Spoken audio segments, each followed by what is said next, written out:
Hello friends, स्वागत है आप सभी का ओआर स्टडी पॉइंट में। इस वीडियो में हम डिस्कस करते हैं द हिंदू ट्यूटोरियल हिंदी में।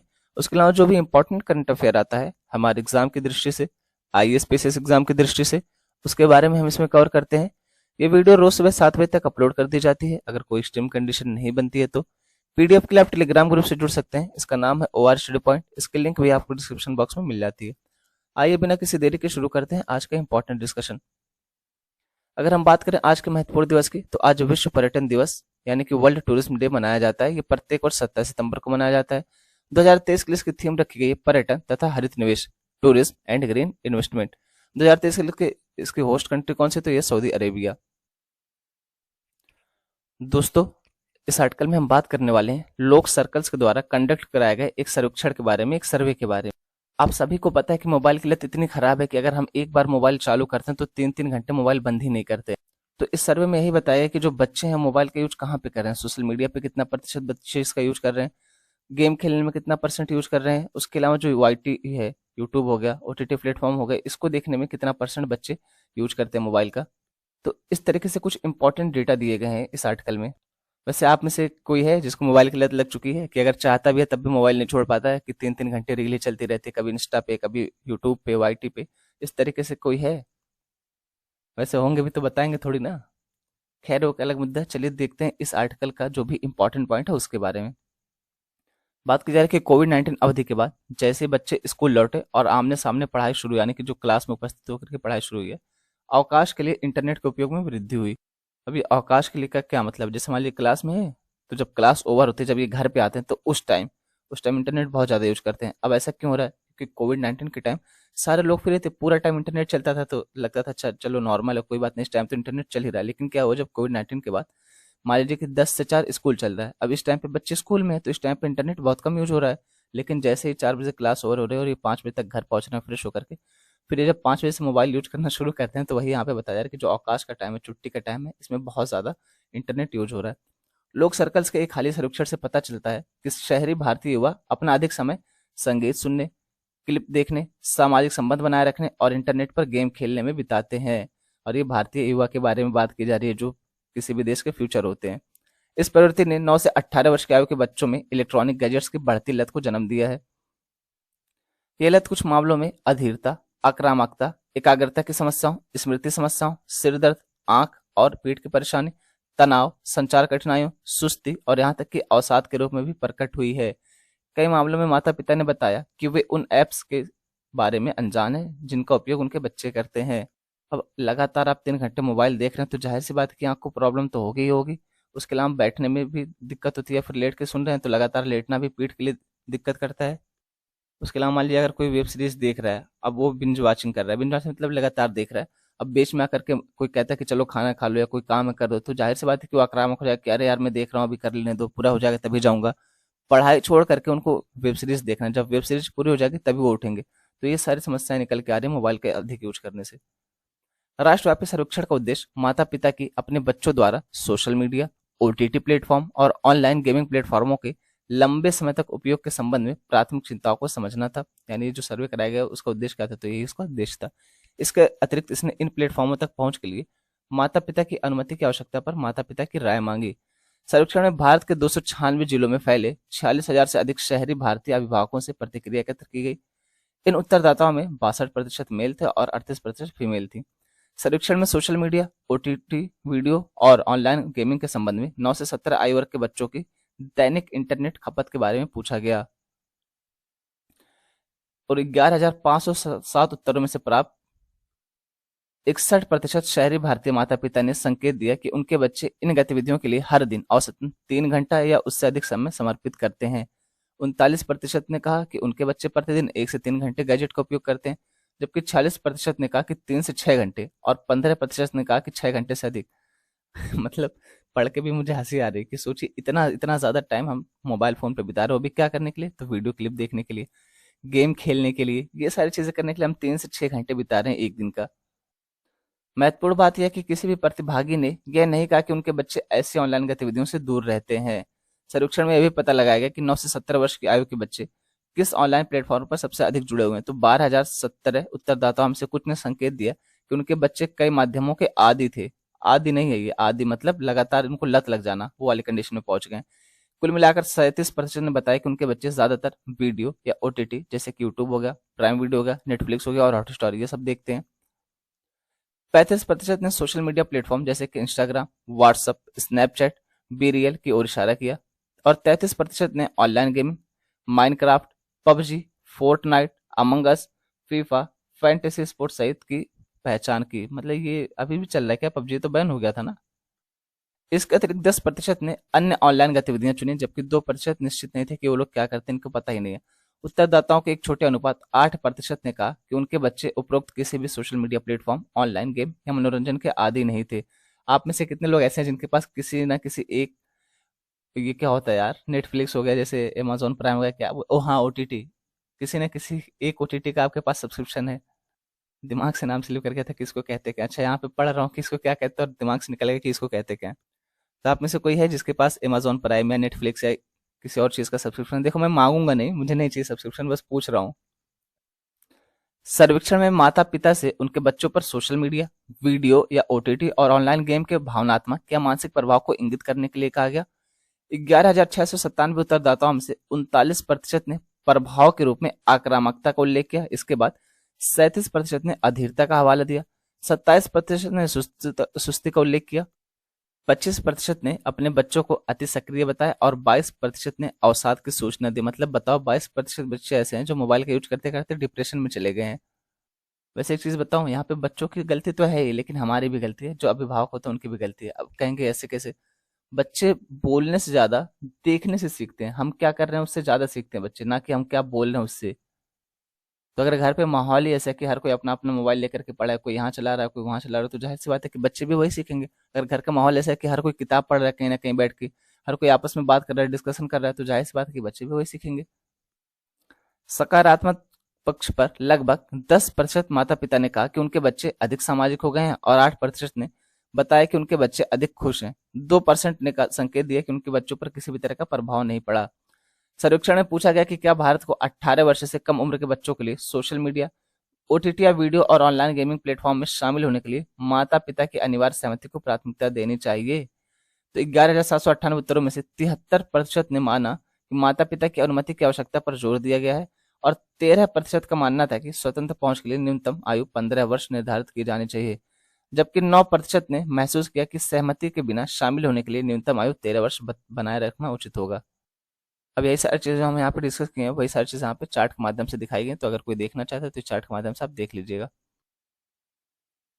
देखिए, अगर अब इस टॉपिक से प्रीलिम्स में क्वेश्चन पूछेगा तो कैसे पूछेगा, ये आप में से एक बच्चे के द्वारा बोला गया था कि टॉपिक पढ़ने के टाइम ये भी बता दिया कीजिए कि प्रीलिम्स में क्वेश्चन कैसे बनेगा और मेंस में क्वेश्चन कैसे बन सकता है। तो देखिए, बनने का तो कुछ भी बन सकता है, वो तो हम कह नहीं सकते, लेकिन एक मोटा मोटा अंदाजा लगा सकते हैं। जैसे प्रीलिम्स में अगर क्वेश्चन पूछता है तो 3-4 स्टेटमेंट देगा, चाहे वो सकारात्मक पक्ष पूछेगा चाहे वो नकारात्मक पक्ष पूछेगा। जैसे वो मान लीजिए प्रीलिम्स में ये पूछा जा सकता है कि बच्चों के ऊपर इसका क्या प्रभाव पड़ रहा है।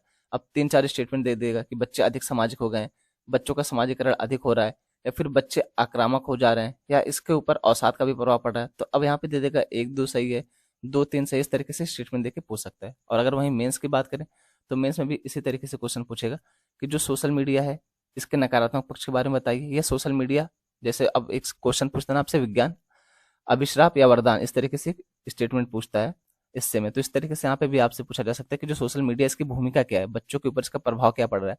अब अगर सिर्फ प्रभाव पूछता है तो सकारात्मक प्रभाव भी लिखना है, नकारात्मक प्रभाव भी लिखना है। या फिर ये पूछ सकता है कि बच्चों के दिमाग के ऊपर इसका क्या प्रभाव पड़ता है, इसका समाज के ऊपर क्या प्रभाव पड़ेगा। या तो एक क्वेश्चन ये पूछ सकता है कि जो मोबाइल फोन है इनका अधिक यूज करने से, सोशल मीडिया का अधिक यूज करने से बच्चे समय से पहले ही बड़े हो जा रहे हैं। इस तरीके की स्टेटमेंट देकर के आपसे आंसर राइटिंग पूछ सकता है 150 शब्दों में, या फिर इससे तो दे ही सकता है। मतलब अभी आप देखेंगे इस बार भी दिया गया था क्वेश्चन, और वो भी यही इसी तरीके से मिलता जुलता क्वेश्चन था कि मोबाइल फोन की वजह से या फिर इंटरनेट की वजह से बच्चों के ऊपर क्या इम्पैक्ट पड़ रहा है। तो अगर ये सारे डेटा रहेंगे हमारे पास तो हम वहाँ पे अपने आंसर राइटिंग बहुत अच्छे से कर पाएंगे। दोस्तों, इस आर्टिकल में बात की जा रही है कि सुप्रीम कोर्ट ने ये कहा है कि 70 कोलिजियम की रिक्वेस्ट गई थी, सिफारिश गई कॉलेजियम की तरफ से 70 जजों की, और वो अभी तक पेंडिंग है गवर्नमेंट की वजह से। तो हमें इससे मतलब नहीं है कि क्या मुद्दा चल रहा है, हमें मतलब ये है कि जो कॉलेजियम व्यवस्था है ये क्या है, कॉलेजियम सिस्टम क्या है, इसके बारे में हम इस आर्टिकल में जानने वाले हैं। तो आइए बिना किसी देरी के देखते हैं कॉलेजियम सिस्टम के बारे में। ये जो कॉलेजियम सिस्टम है, ये ना तो संविधान में कहीं लिखा गया है और ना ही किसी कानून में लिखा गया है। एक तरीके की समझ लीजिए परंपरा है जो धीरे धीरे विकसित हुई है। तो पहले हम जानते हैं कॉलेजियम प्रणाली का विकास कैसे हुआ। बात करें प्रथम न्यायाधीश मामला 1981 का, तो इसने यह निर्धारित किया कि न्यायिक नियुक्तियों और तबादलों पर भारत के मुख्य न्यायाधीश CJI chief justice of India के सुझाव की प्रधानता को ठोस कारणों के चलते अस्वीकार किया जा सकता है। यानी जब जजों की नियुक्ति की जाती थी तो इसमें सीजेआई अपनी सिफारिश देते थे। अगर सिफारिश इनको पता चलता है कि जो कार्यपालिका है, जो गवर्नमेंट है, इसको ये लगता है कि ठोस कारण है इनकी सिफारिश को ना मानने का, तो इनकी सिफारिश को मना किया जा सकता था। ये किस मामले में कहा गया? तो प्रथम न्यायाधीश मामले 1981 में ऐसा कहा गया था। इस निर्णय ने अगले 12 वर्षों के लिए न्यायिक नियुक्तियों में न्यायपालिका पर कार्यपालिका की प्रधानता स्थापित कर दी। अब ये कैसे? तो देखिए, मान लीजिए सीजेआई ने कोई नाम सुझाया कि ए नाम का जज है, इसको अपॉइंट करिए। अब यहाँ पे क्या कहा गया कि जो ठोस कारण है इसके आधार पर सीजेआई की सिफारिश को ठुकराया जा सकता था। तब गवर्नमेंट ये कहेगी कि हमारे पास ठोस कारण है इसको ठुकराने का, इसलिए इनको नियुक्त नहीं किया जाएगा। तो जाहिर सी बात है कि यहाँ पे गवर्नमेंट का प्रभुत्व स्थापित हो गया, तो वही बात यहाँ पे की जा रही। उसके बाद आता है दूसरा न्यायाधीश मामला 1993 में। तो सर्वोच्च न्यायालय ने यह स्पष्ट करते हुए कॉलेजियम प्रणाली की शुरुआत की कि परामर्श का अर्थ वास्तव में सहमति है। इस मामले में सर्वोच्च न्यायालय ने आगे कहा कि यह सीजेआई की व्यक्तिगत राय नहीं होगी, बल्कि सर्वोच्च न्यायालय के 2 वरिष्ठतम न्यायाधीशों के परामर्श से ली गई एक संस्थागत राय होगी।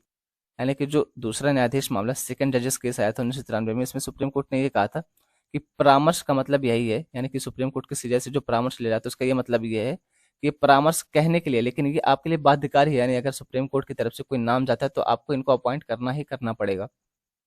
और आप ये भी कहा गया कि अब सिर्फ सीजेआई फैसला नहीं लेंगे कि किसको नियुक्त करना है किसको नहीं नियुक्त करना है। सीजेआई प्लस 2 वरिष्ठतम जज होंगे सुप्रीम कोर्ट के, जो ये निर्णय लेंगे कि किसको नियुक्त करना है और किसको नियुक्त नहीं करना है। फिर मामला मामला आता है 1998 में, तीसरा न्यायाधीश मामला। इसमें सुप्रीम कोर्ट ये कहता है कि सीजेआई तो रहेंगे, लेकिन अब यहाँ पे जो वरिष्ठतम जज है इनकी संख्या बढ़ा करके 2 से 4 कर दी गई। यानी सीजेआई प्लस 4 वरिष्ठतम जज रहेंगे, 4 वरिष्ठतम न्यायाधीश रहेंगे जो कॉलेजियम प्रणाली में शामिल रहेंगे, और ये देखेंगे कि किसकी नियुक्ति करनी है किसकी नियुक्ति नहीं करनी, उसका नाम ये लोग बताएंगे।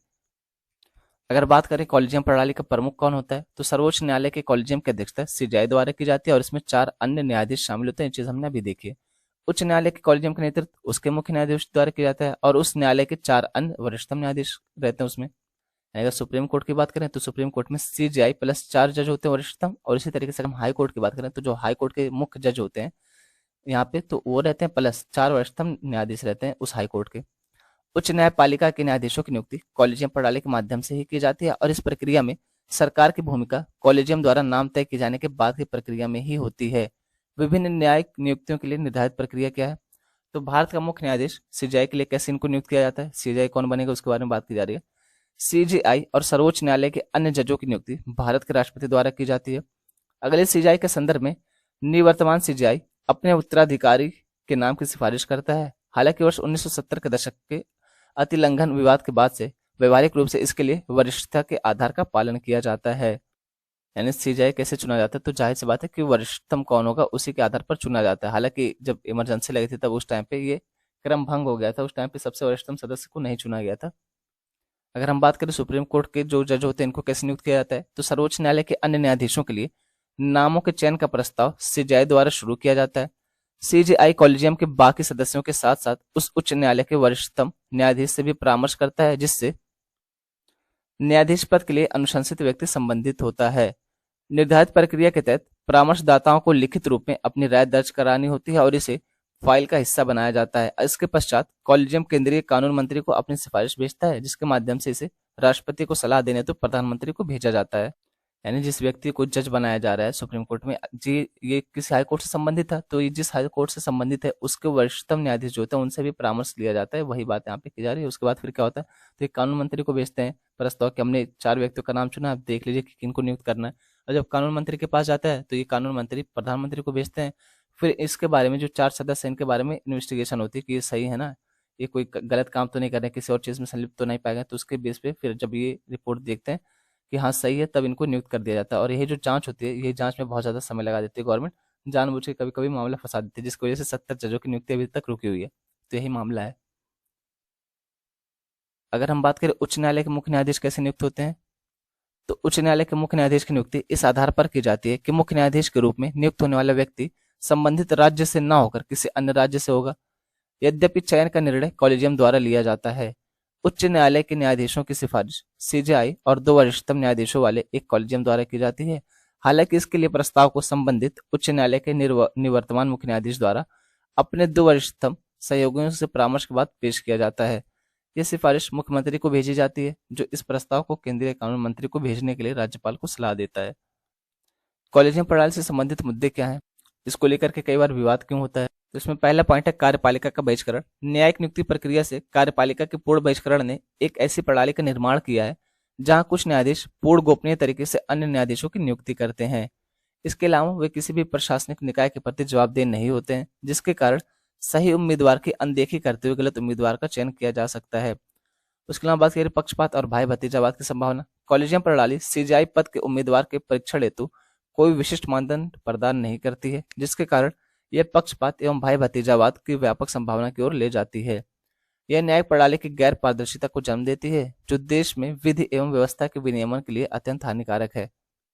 उसके अलावा बात करें कि नियंत्रण एवं संतुलन के सिद्धांत के भी विरुद्ध है। इस प्रणाली में नियंत्रण एवं संतुलन के सिद्धांत का उल्लंघन होता है। भारत में व्यवस्था के तीनों अंग विधायिका, कार्यपालिका और न्यायपालिका यूं तो अंशतः स्वतंत्र रूप से कार्य करते हैं, लेकिन वे किसी भी अंग की अत्यधिक शक्तियों पर नियंत्रण के साथ ही संतुलन भी बनाए रखते हैं।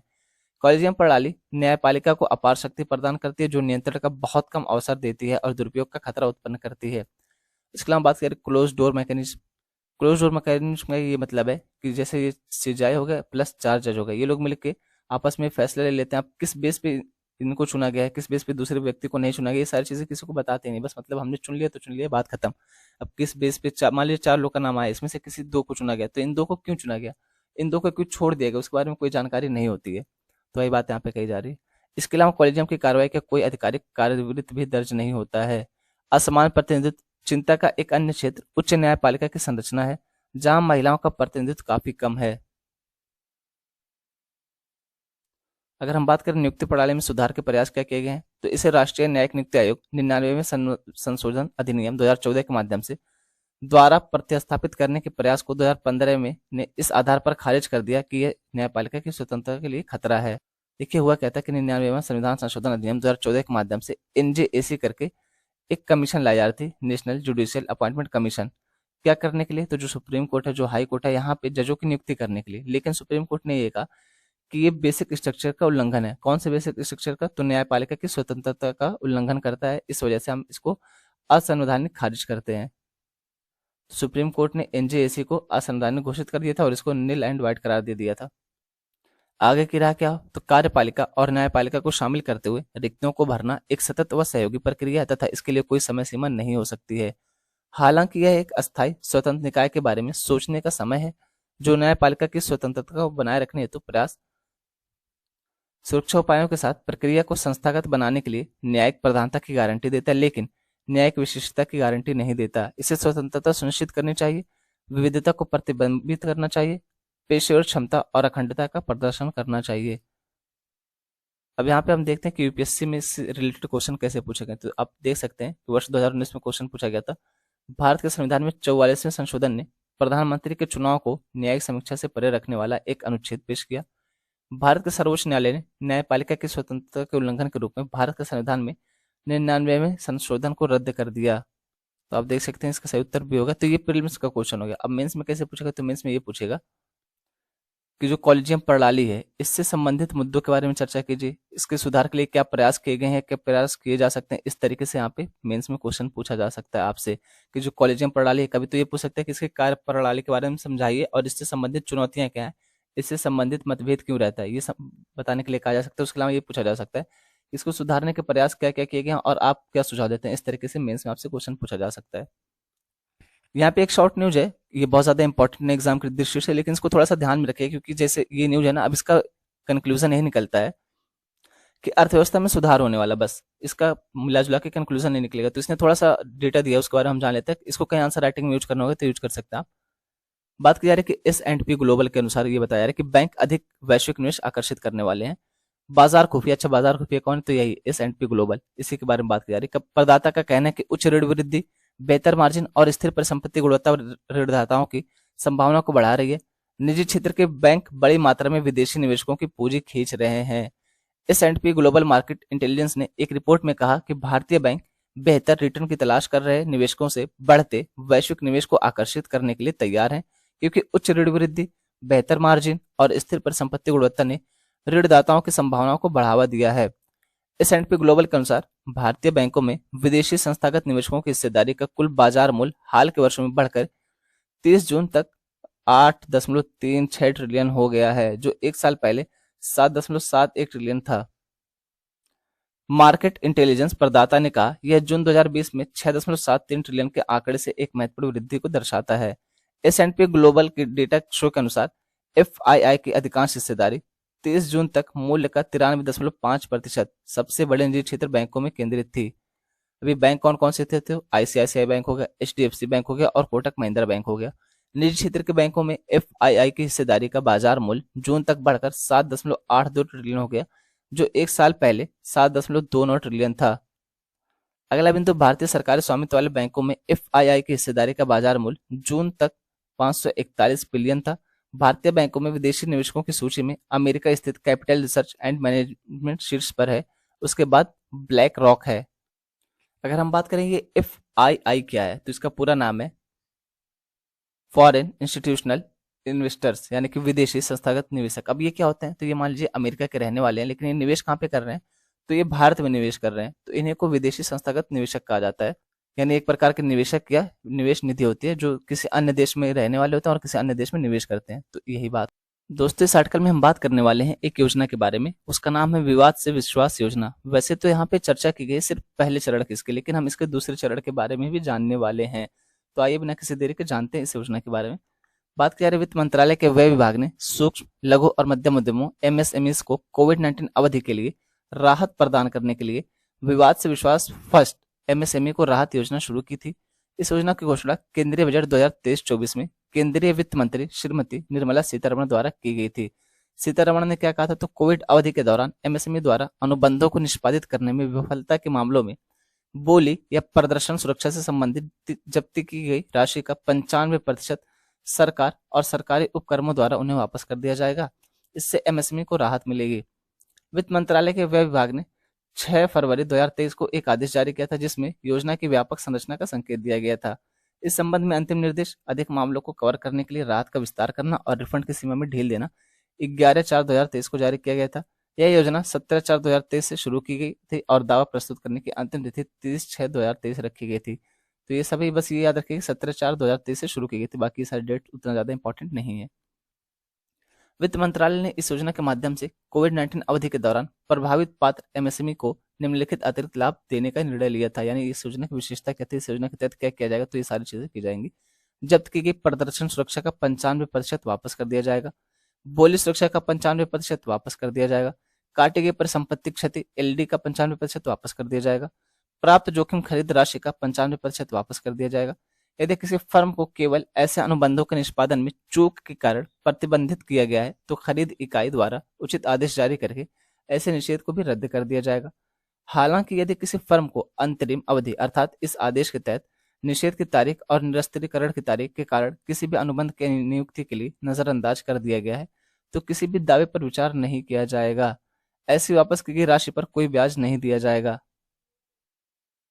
भारत सरकार के सभी मंत्रालयों या विभागों के सचिवों और केंद्र शासित प्रदेशों के मुख्य सचिवों या प्रशासकों को व्यय विभाग द्वारा जारी कार्यालय ज्ञापन के अनुसार किसी भी व्यक्ति द्वारा किए गए सामान और सेवाओं की खरीद के सभी अनुबंधों में राहत प्रदान की जाएगी।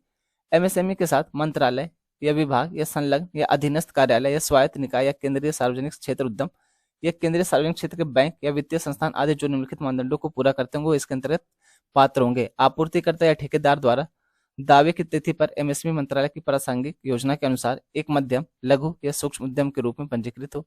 MSME को किसी भी श्रेणी के सामान और सेवाओं के लिए पंजीकृत किया जा सकता है। अनुबंध में निर्धारित मूल्य डिलीवरी अवधि पूर्णता या अवधि 19/2/2020 और 31/3/2022 के बीच थी।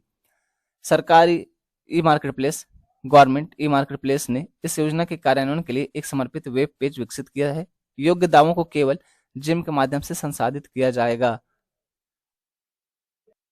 ये तो विवाद से विश्वास योजना फर्स्ट हो गई। अब हम जानते हैं विवाद से विश्वास योजना सेकंड के बारे में। यह सरकारी एजेंसियों से जुड़े लंबे समय से चले आ रहे अनुबंधात्मक विवादों को हल करने के लिए एक स्वैच्छिक निपटान योजना है। यह विशेष रूप से उन विवादों के लिए डिजाइन की गई है जहां मध्यस्थता पुरस्कार को न्यायालय में चुनौती दी जा रही है। मध्यस्थता पुरस्कार से क्या मतलब है? तो ये एक ऐसा पुरस्कार है जो मध्यस्थता कार्रवाई को अंतिम रूप देता है। योजना के तहत मानकीकृत शर्तें पेश की जाएंगी और विवाद से लंबित होने के स्तर के आधार पर श्रेणीबद्ध निपटान विकल्प प्रदान किए जाएंगे। इसका उद्देश्य क्या है? तो इस योजना का उद्देश्य अनुबंधात्मक विवादों को कुशलतापूर्वक हल करने के लिए एक मंच प्रदान करना, सरकार के साथ व्यापार करने में सुगमता को बढ़ावा देना और देश में नए निवेश को प्रोत्साहित करना इसका उद्देश्य है। कार्यान्वयन कौन करेगा इसका? तो इसे भी government e market place GEM के द्वारा कार्यान्वित किया जाएगा। बात करें इस योजना की सुरक्षा के बारे में, तो ये योजना सभी विवादों से बचाएगी जिसमें केंद्र सरकार की एजेंसियों, स्वायत्त निकाय, सार्वजनिक क्षेत्र के बैंक एवं वित्तीय संसाधन, केंद्रीय सार्वजनिक क्षेत्र की फर्म, केंद्र शासित प्रदेश और राष्ट्रीय राजधानी क्षेत्र दिल्ली के साथ साथ उनकी संबंधित एजेंसियां भी शामिल होंगी। हालांकि मेट्रो कॉरपोरेशन जैसे संगठन जहां केंद्र की 50% हिस्सेदारी है, अपने विवेक से इस योजना से पृथक रहने का विकल्प चुन सकते हैं, बशर्ते उन्हें बोर्ड की स्वीकृति की आवश्यकता होगी। समझौता राशि क्या है इसमें? तो न्यायालय फैसलों से संबंधित मामलों में ठेकेदार को भुगतान की गई समझौता राशि न्यायालय द्वारा प्रदान की गई कुल राशि का 85% तक होनी चाहिए, जबकि मध्यस्थता निर्णय से संबंधित मामलों में यह सीमा कुल राशि का 65% होगी। अगर हम बात करें गवर्नमेंट ई मार्केट प्लेस के बारे में, तो जिम विभिन्न सरकारी विभागों और संगठनों द्वारा वस्तुओं तथा सेवाओं की खरीद की सुविधा के लिए वर्ष 2016 में वाणिज्य एवं उद्योग मंत्रालय भारत सरकार द्वारा शुरू किए गए एक ऑनलाइन मंच है, एक ऑनलाइन पोर्टल है। ये सभी सरकारी विभागों, सार्वजनिक क्षेत्र के उपक्रमों, स्वायत्त निकायों और अन्य संगठनों के लिए खुला है। वर्तमान में जिम सिंगापुर के GBiz के बाद तीसरे स्थान पर है। दक्षिण कोरिया का कोनेपेस दुनिया का सबसे बड़ा ऑनलाइन प्लेटफॉर्म है, यानी सरकारी प्लेटफॉर्म है ऑनलाइन, जहाँ पे सेवाओं और वस्तुओं का खरीद बिक्री होता है। महत्व क्या है इसका? तो डिजिटल अर्थव्यवस्था को बढ़ावा देना, जैसे ई मार्केट प्लेस सरकारी खरीद प्रक्रियाओं में प्रौद्योगिकी के उपयोग को प्रोत्साहित कर सकता है, जो भारत की डिजिटल अर्थव्यवस्था को बढ़ाने में मदद करेगा। जिम ने पिछले 6.5 वर्षों में प्रौद्योगिकी, प्रक्रिया डिजिटलीकरण, सभी हितधारकों को डिजिटल एकीकरण और विश्लेषण के उपयोग के माध्यम से देश के सार्वजनिक खरीद पारिस्थितिक तंत्र में क्रांति ला दी है। उसके अलावा बेहतर विक्रेता भागीदारी, तो बात करें जो छोटे और मध्यम उद्यमी है उनको भी यहाँ पे मौका मिल जाएगा, उनको भी अच्छे से ऑप्शन मिल जाएगा कि यहाँ पे आके ट्रेडिंग कर सके, व्यापार कर सके। उसके अलावा जाहिर सी बात कि जब ऑनलाइन सिस्टम चल रहा है तो यहाँ पे पारदर्शिता अधिक होगी, जवाबदेही अधिक होगी, दक्षता अधिक होगी, क्योंकि जब ऑफलाइन काम होता है तो वहाँ पे भ्रष्टाचार की संभावना अधिक रहती है। उसके अलावा बात करें बदलाव के बारे में, तो उत्पत्ति का देश सूचित करना अनिवार्य। हर बार जब कोई नया उत्पाद जिम पर पंजीकृत होता है तो विक्रेताओं को ये बताना होता है कि मूल रूप से इसकी ओरिजिन का, जैसे लिखा रहता है ना कि made in India, made in China, तो मूल रूप से ये बताना कि कहाँ पे बना था उत्पाद। बम्बू मार्केट विंडो, राष्ट्रीय बांस मिशन और सरकारी ई मार्केट प्लेस बांस के सामान, बांस आधारित उत्पादों और गुणवत्तापूर्ण रोपण सामग्री के विपणन के लिए जिम पोर्टल पर एक समर्पित विंडो बनाने हेतु सहयोग किया गया इनके द्वारा। दोस्तों, आप में से कोई इनको पहचान रहा है कि नहीं? अब तो नाम देख के तो हर कोई पहचान जाएगा। एक्चुअली ये हैं वहीदा रहमान जी। इनको 53वें Dada Saheb Phalke life time achievement पुरस्कार से सम्मानित किया गया है। इनको 2021 के लिए दादा साहब फाल्के पुरस्कार दिया गया है, तो हम थोड़ा सा जानते हैं। वहीदा रहमान को 53वें Dada Saheb Phalke life time achievement पुरस्कार से सम्मानित किया जाएगा। सुप्रसिद्ध अभिनेत्री वहीदा रहमान को वर्ष 2021 के Dada Saheb Phalke life time achievement पुरस्कार से सम्मानित करने की घोषणा की गई है। उन्होंने गाइड 1965 और नीलकमल 1968 में अपनी भूमिकाओं के लिए फिल्म फेयर का सर्वश्रेष्ठ अभिनेत्री का पुरस्कार जीता था। उसके अलावा उन्होंने सर्वश्रेष्ठ अभिनेत्री का राष्ट्रीय पुरस्कार 1971 में भी जीता था। 1972 में भारत सरकार ने उन्हें पद्मश्री दिया था। 2011 में उन्हें पद्म भूषण भी मिल चुका है। वहीदा रहमान ने अपने 5 दशक से लंबे करियर में 90 से अधिक फिल्मों में काम किया और बेहद ख्याति प्राप्त किया। मतलब पद्मश्री, पद्म भूषण ये सब मिल चुका है इनको। तो सोचिए कि कितनी शानदार लाइफ है, इतने सारे अवार्ड, और फिर अब दादा साहब फाल्के पुरस्कार भी मिल रहा है। दोस्तों, ये भी एक शॉर्ट न्यूज है। बात करें मछली पकड़ने की मशीनरी की खोज की गई। मछली जो है ना, इसकी एक नई प्रजाति की खोज की गई पश्चिम बंगाल में। इसका नाम है सी रॉबिन्सन मछली। तो इसके बारे में यहाँ पे बात की जा रही है। हाल में भारतीय वैज्ञानिक सर्वेक्षण के समूह ने पश्चिम बंगाल के दीघा मोहना से गहरे पानी में गहरे रंग के समुद्री मछली की एक नई वैज्ञानिक खोज की है। इस मछली का नाम क्या है? गार्नार्ड्स या सी रॉबिन्स इसका नाम है, और यह ट्राइग्लिडे परिवार से संबंधित है। मछली का नाम पेटी गोट्रिगला इंटरमेडिका है। इसके लक्षण पेट्री गोट्रिगला हेमिस्टिक्टस जैसे ग्रेड से काफी मिलते जुलते हैं। विश्व भर में ट्राइग्रिडे परिवार की कुल 178 शाखाएं मौजूद है। अब देखिए, नाम पढ़ने में थोड़ा सा अगर कुछ इधर उधर होगा तो उसके लिए माफ करिए, क्योंकि नाम थोड़ा सा टफ है। अगर हम बात करें इसके विवरण के बारे में, तो एटेरिक सतह पर काली झिल्लियों वाला एक विशिष्ट पेक्टोरल फिन, पिछले सफेद फ्लोटन और फिन के मध्य भाग में 3 छोटे सफेद स्ट्रेंथ इसे और अलग अलग चकत्ते हैं। इसके मतलब इसके बारे में बताया जा रहा है कि कैसे है। तो ये देख सकते हैं कि कैसे है। हो सकता है कि प्रीलिम्स में इस तरह के क्वेश्चन पूछ लिया जाए। देखिए, पूछेगा क्या प्रीलिम्स में, तो ये पूछते हैं कि अभी हाल ही में एक खोज हुई है जिसका नाम सी रॉबिन्स या गर्नार्ड्स है। तो अब ये पूछा गया कि ये क्या है? एक प्रकार का जीवाणु है, एक प्रकार का वायरस है, या फिर ये पूछ लेगा आपसे कि मछली है, मतलब इस तरीके से स्टेटमेंट देके पूछेगा कि क्या चीज़ है। या फिर सीधे सीधे स्टेटमेंट देगा कि गार्नार्ड सेसी रॉबिन्स नाम की एक मछली खोजी गई, अब यहाँ पे पश्चिम बंगाल की जगह किसी और स्टेट का नाम दे देगा। उसके अलावा फिर इसकी विशेषता थोड़ी बहुत दे देगी। तो इस तरीके से स्टेटमेंट बन सकता है आपसे यूपीएससी प्री में। इस खोज का महत्व क्या है? तो यह नई समुद्री मछली भारत में पाई जाने वाली पेर्टिगोटिला मशीनरी की चौथी शाखा है। यह भारत में यूनिवर्सल समुद्री पारिस्थितिक तंत्र की हमारी समझ को बेहतर बनाने में मदद करता है और समुद्री जैव विविधता के मामले में देश की इस्पाती स्थिति को समाप्त करता है। अगर हम बात करें भारतीय वैज्ञानिक सर्वेक्षण या ZSI के बारे में, तो यह पर्यावरण एवं वन मंत्रालय का एक कार्यकारी संगठन है। इसकी स्थापना 1916 में हुई थी। यह देश की प्रमुख समृद्ध जैव विविधता पर ज्ञान के उत्पादक विकास अग्रणी सहयोगी के लिए एक राष्ट्रीय केंद्र है। इसका मुख्यालय कोलकाता में और 16 क्षेत्रीय स्टेशन देश के विभिन्न वनस्पतियों पर स्थित हैं। ये कुछ शॉर्ट न्यूज है जो हमारे एग्जाम के लिए इंपॉर्टेंट नहीं, फिर भी देख लीजिएगा एक बार जानकारी के लिए। देखिए यहाँ पे बात की जा रही है कि मत्स्य पालन, पशुपालन और डेयरी मंत्री श्री परषोत्तम रूपाला और सांसद श्री GVL नरसिम्हा राव ने कल भारतीय मात्स्यिकी सर्वेक्षण विशाखापत्तनम में नवनिर्मित समुद्री संग्रहालय का उद्घाटन किया। तो आपसे यही पूछ सकता है कि विशाखापत्तनम में स्थापना हुई, मतलब ये पूछ सकता है कि नवनिर्मित समुद्री संग्रहालय अभी कहाँ पे इसकी स्थापना की गई, तो विशाखापत्तनम में। बस इतना ही ध्यान रखना है। ये आपके GS3 का क्वेश्चन हो गया, तो क्वेश्चन देख लीजिए, इसको अटेम्प्ट करिए। और देखिए एक स्टूडेंट उनको द्वारा ये बोला है कि दो दो क्वेश्चन दीजिए, तो आप लोग का क्या सुझाव है? एक क्वेश्चन ठीक है, फिर दो क्वेश्चन देना चाहिए? आप लोग बताइए कमेंट बॉक्स में कमेंट करके। बाकी इस क्वेश्चन को लिखिए अच्छे से, यूपीएससी GS3 में पूछा गया क्वेश्चन था।